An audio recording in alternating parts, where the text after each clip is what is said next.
Welcome to this news hour on Equinoxe television. I am Bable Jonathan.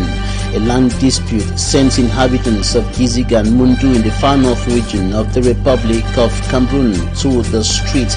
They are denouncing what they qualify as a conspiracy between the Lamido and the administration to trample on their right to property. Also in this newscast, we show you the deplorable state of roads in Cameroon's economic capital, Douala. And in news out of Cameroon, the United Nations aid chief says he assumes famine has taken hold in Ethiopia's Tigray region, where a nearly 3-month de facto blockade has restricted aid delivery to 10% of what is needed in the war-torn region.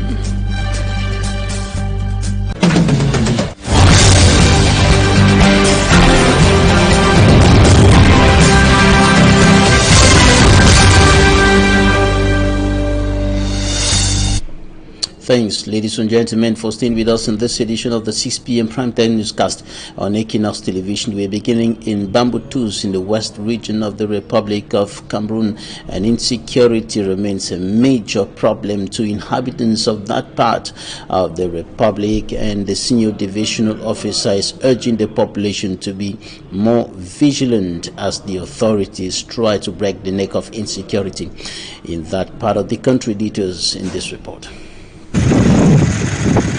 Security tightened at the Landslide junction in Buda, west region of Cameroon. This comes after several stores were ordered to shut down in the early hours of Wednesday. I'm a barber at this junction since 2006, but for a while now, we've noticed that the rate of insecurity has increased. Even in the afternoon, one is not safe during business year.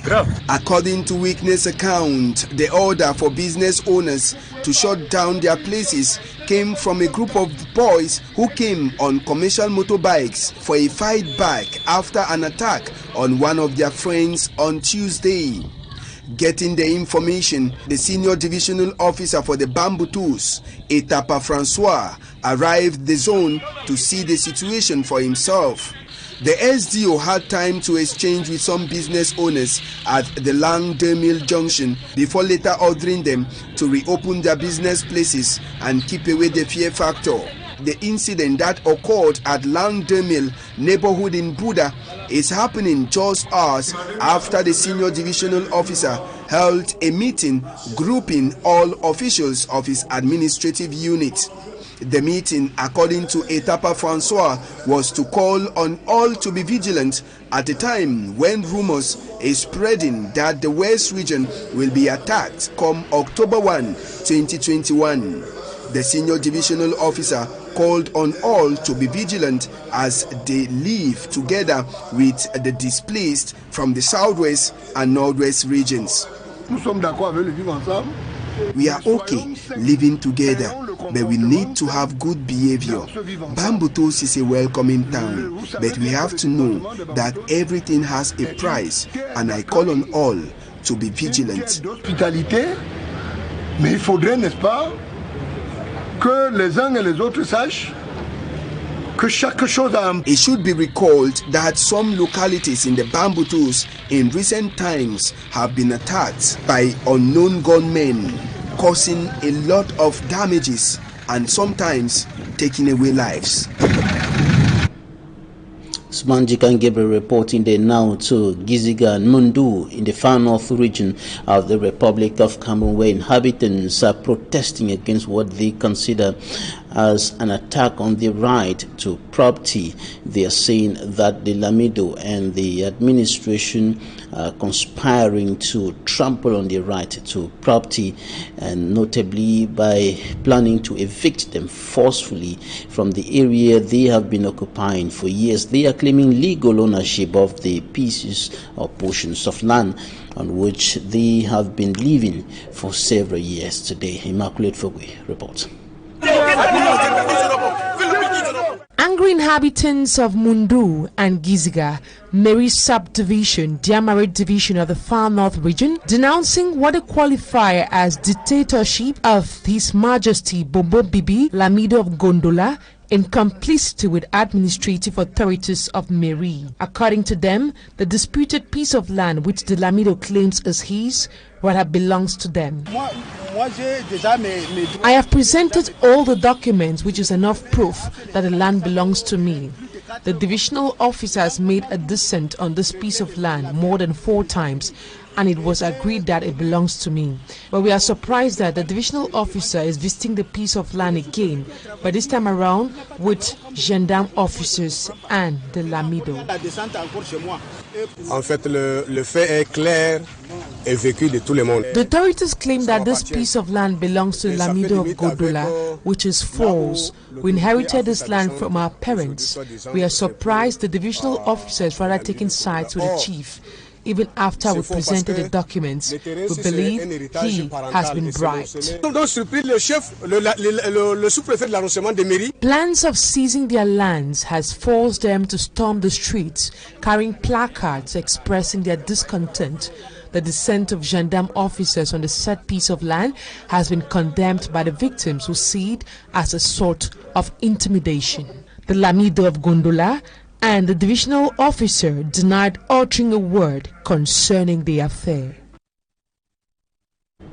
In a similar story, many inhabitants of Ibutu behind the Japuma Stadium in the Douala 3 subdivision are living in fear of a possible landslide resulting from another land dispute in that part of the country's economic capital, Douala, and they are denouncing maneuvers by an individual which is putting them at the risk of landslide, maneuvers which are putting them at the risk of a possible landslide, as Malaglory reports. Houses in danger. The fear of a possible landslide grips the population of Ibutu behind the Japuma Stadium in the Douala 3 subdivision. It keeps falling gradually. With the children around, I am not at peace. I keep checking all the time. In the course of digging this area, by certain Mr. Ngansop, the hill on which the houses are constructed collapsed. The people raised an alarm, and through an agreement the accused succeeded to calm the occupants, promising to build an embankment wall to support their buildings. These people say they have been waiting for almost 2 years now in vain, with materials for the embankment abandoned in the bush. It is for this reason that the people demonstrated this Sunday, demanding the accused to assume his engagement. One consulate, Mr. Ngansop, came and was destroying the whole of our land behind. If you look at all these buildings, you will realize that most of the buildings, some of them, have cracks. And you will see the hills, all these hills, is collapsing. And we are running a big risk of losing all these houses along this route. The accused, on his part, though not present in the country, asked the people to exercise some patience until his return. But the angry locals say they can't wait any longer. Our decision here is that no work should continue here if that wall is not built. We are asking the authority to help us. A place which was supposed to be a road now has a new development. The next surprise is that we realize that there are people making foundations along the road. That he convinced us that he was supposed to dig this road, and the road is linking the Bamba. The people think the ground has not collapsed till now, thanks to the grass growing on the hill. They now call on the authorities to intervene. Coming up, we take you around Cameroon's economic capital, Douala. Innocent paints a deplorable picture of roads in the town. Details in this report. Negligence has favored deterioration of the state of roads in almost all neighborhoods in the city of Douala. The small holes abandoned have now transformed into monster craters, forming artificial lakes whenever it rains, thereby worsening the already challenging and risky mobility situation. In Makepe Misoke, the broken roads is termed a death trap by users. Here in Makepe Mizoke, exactly where I'm standing, just behind me, there's a very big hole there. I don't know whether, and this hole has been existing there for a very long time. Passing inside these potholes is really a problem. At times you have to stand on try to maybe come towards the side that you are not supposed to go, just to disturb the other person that is coming from the other side. Traffic jam here is unbearable. At Texaco Omnisport, it is similar nightmare, with road users complaining of frequent breakdown of their vehicles. Je sors comme ça du garage. C'est l'état de la route qui nous fout les amortisseurs, les rotules et tout. In Bepanda Omnisport, where the potholes are at the origin of uncountable accidents, disorder and crumbling businesses, a businessman expresses shame. Omnisport no get no road down the corner for stadium too. And a shame.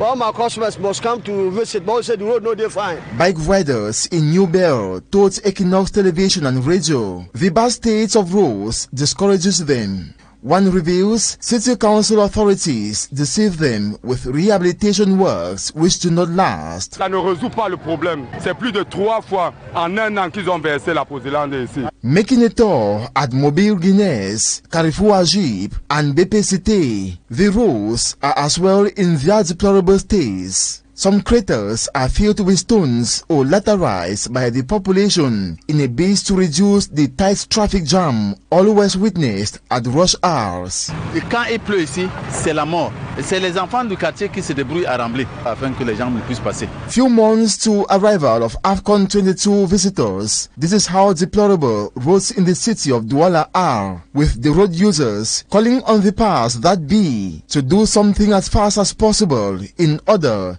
to avoid bringing shame or disgrace on Cameroonians.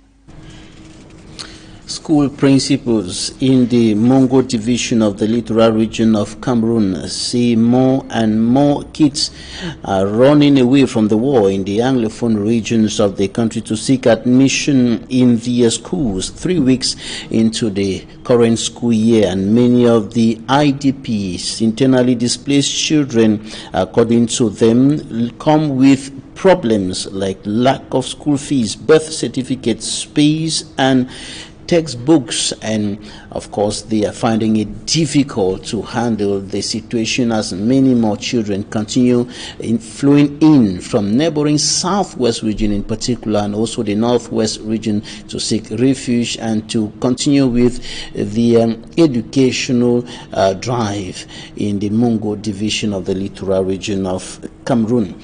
And we shall be following up these stories now in news out of the country. United Nations Aid Chief Martin Griffiths says he assumes famine has taken hold in Ethiopia's Tigray region, where a nearly 3-month-long de facto blockade has restricted aid deliveries to 10% of what is needed in the war-torn region. He is asking that trucks transporting humanitarian aid be allowed to move freely into and out of the area. War broke out 10 months ago between Ethiopia's federal troops and forces loyal to the Tigray Liberation Front, and thousands have died and more than 2 million people have been forced to flee their homes. Referring to a United Nations assessment in June, the organization aid chief said it was predicted that there were 400,000 people in famine-like conditions at risk of famine, and supposed that if no aid got to them adequately, they would slip into famine. Assuming that something like that was happening, he adds that it was difficult to know exactly what the situation was on the ground. And of course, that is in the Tigray region, because of a de facto aid blockade and lack of fuel, cash and trucks. Ethiopia's United Nations mission in New York says that any claim on the existence of blockades is baseless. It rather claims aid groups face shortage in trucks as a result of the non-return of almost all trucks that travel to Tigray to deliver aid. That's it for the first part of this newscast. Talking Point is up next.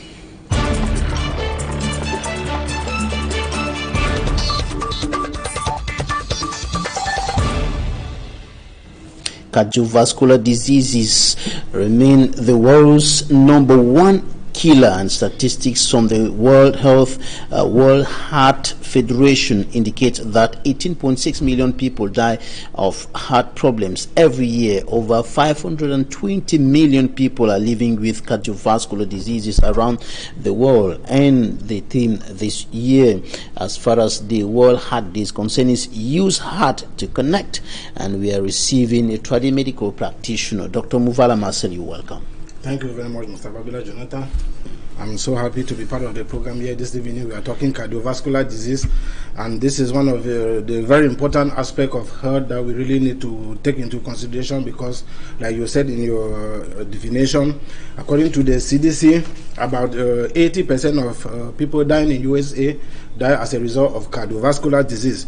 So it comes in so many forms, and we understand that prevention remains the better way out of cardiovascular conditions. All right. What's your analysis of these figures? 18.6 million people dying every year of cardiovascular disease. Okay, like I said earlier, there is one thing about cardiovascular disease, but first we should understand that the heart is the main functional organ of the body. It means that when the heart fails to function, the whole body is in crisis. And like we talk about heart failure, cardiac arrest, once the heart fails, it's just something of a few seconds and we lost the person.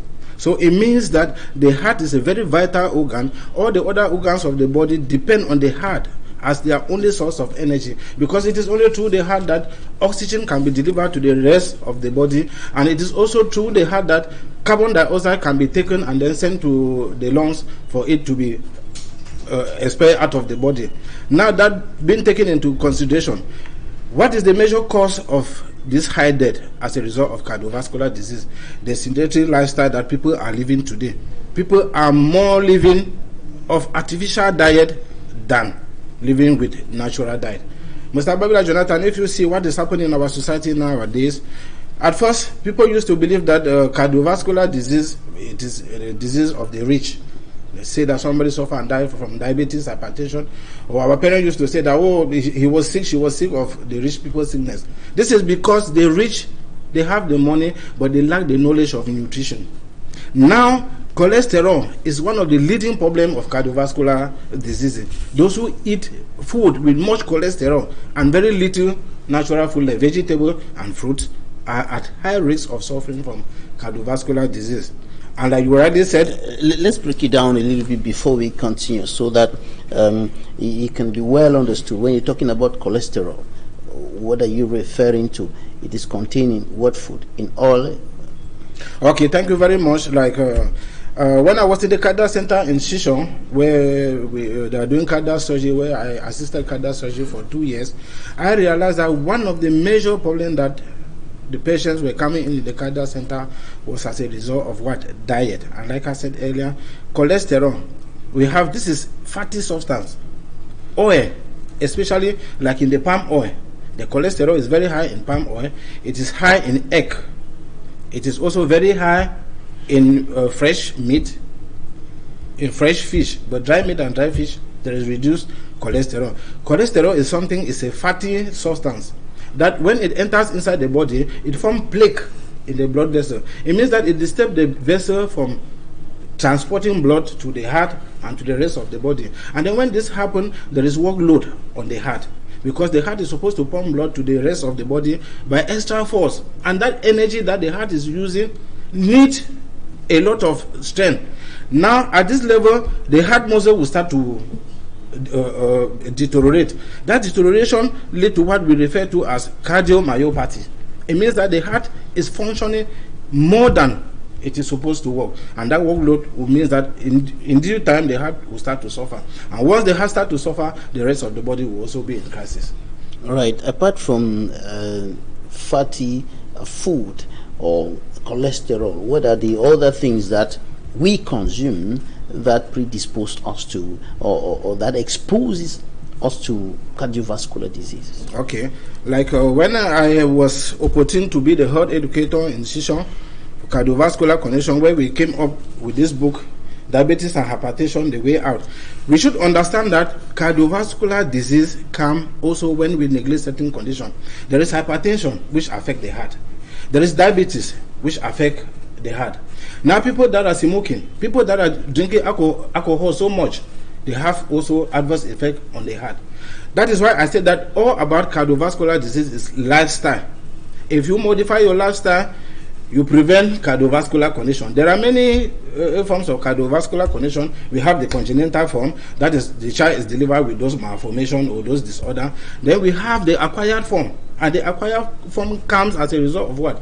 Lifestyle modification. Now people are more, like I said earlier, interested in sedentary lifestyle than in the natural lifestyle. The only way out from cardiovascular disease is that people should practice the natural lifestyle.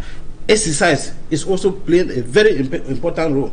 People are so sluggish nowadays, lazy, and because there is, we think that the community is developing, there is advancement in technology and so on. People use technology to do so many things. Little work is done, and with that, many people are suffering from cardiovascular disease because they are not making exercise. All right. In the course of a workshop within the framework of the 2021 World Heart Day organized by Manipal's hospitals in India, I listened to the former president of the Cameroon English-speaking Journalists Association, Douala chapter, Moki Charles Linoge, saying that he just saw one of his friends dying after collapsing in the toilet, and it was later determined that it was because of some heart issues. The person collapsed and died some few hours later. What can possibly explain that? Okay, that is what we call cardiac arrest. Normally, as we say that the heart is the main functional unit of the body, it means that the heart pumps blood to the rest of the body. But the heart also needs blood to function well. So the coronary arteries that deliver blood to the heart, like I said earlier, when cholesterol form plaque, and then they come and block, because the arteries that deliver blood to the heart, they are very they are very tiny. Now when they become blocked with clots of debris and cholesterol, the heart fails to receive its own blood. And once the heart fails to receive its own blood, because of this reason, it stops its functional activity. So that is why we call cardiac arrest. It's something that comes sudden. Nobody prepared for it. Suddenly, the blood vessel is blocked. No blood comes into the heart, and when it happens, it's just something of a few seconds. The patient will pass away. Right now, the way out. The pamphlet you're holding is talking about the way out of this problem. How can we prevent this? Okay, the content of this book is explaining first, like I said earlier, nutrition. It means that when you want to make your plate of food to eat, 50% of what you are preparing should be fruits and vegetables. 10% should be oil. Can be what kind of cholesterol, but the cholesterol that we advise patients here to consume is from natural vegetable. You have soya beans oil, we have vegetable oils. Vegetable oil in general, voila. But that should form only 10%. Then protein should take 15%, and 25% of the diet should be carbohydrate. But now you see, Mr. Babla Jonathan, if we make a table of vegetable, fruit here and water, and another table there of meat, chicken, fish, and the rest, and we ask people to go and save themselves, you see very few people will come here, and many people will be interested in beer, in chicken, in meat, and so on. And like I said earlier, before we go to other aspects like exercise and prevention of obesity, the first thing is that people should understand and try to change their diet. Our diet is not the best, and it's affecting the heart seriously. Now we go to other aspects. With regards to the high content of cholesterol in palm oil, well, will you advise our mothers, brothers, sisters in the villages who are mostly using palm oil to prepare meals? Thank you very much, Mr. Babla. That's a very sensitive area, because that's the local oil that we have. Palm oil is very high in cholesterol, and it becomes even worse when people bleach it. Like our old parents, like you are saying, they don't have access to groundnut oil and the rest, and the only way to make it to look like groundnut oil, which is the modern oil that people like to enjoy, is to bleach. When you bleach it, the cholesterol in it is highly activated, and it enters into the system, it clogs in the blood vessel. It reduces the blood vessel, and then the blood is passing there with high tension. That tension affects the heart, because the heart is the generator of the body. It is the pumping system. So once there is problem with the blood pressure and so on, the heart is adversely affected. And once the heart is in crisis, the whole body, like I said earlier, is in crisis. All right. Now briefly, we are running out of time. the other preventive measures that should be taken? Okay, like I said earlier, people smoking cigarettes. Cigarette is one of the main problem of the main cause of cardiovascular disease. And like I said, it's not only those who are smoking, secondhand smoking too. It means that if you are constantly beside somebody that is smoking, know that you are taking more. Now, obesity. Oh, I'm sorry, like the time is really picking us, but we'll maybe in another program we will discuss more about the preventive measure. But like I said earlier, in the Paddy Pew, where we have a cardiologist there, people who want to ask more or get more information about cardiovascular disease can also visit us there, and we will discuss better. All right, thanks, Dr. Muvala Marcel. Thank you so much for your time. Smokers should stop or reduce smoking. Those who are drinking beer should stop or reduce the number of bottles they take every day. Physical activities should also be encouraged. Thanks, ladies and gentlemen, for staying with us in this edition of the news. That's it for today. Coming up live from Cameroon's political capital, Yaoundé, La Presse, it's a dispute with Marcel Nganson. After that, Equinoxe.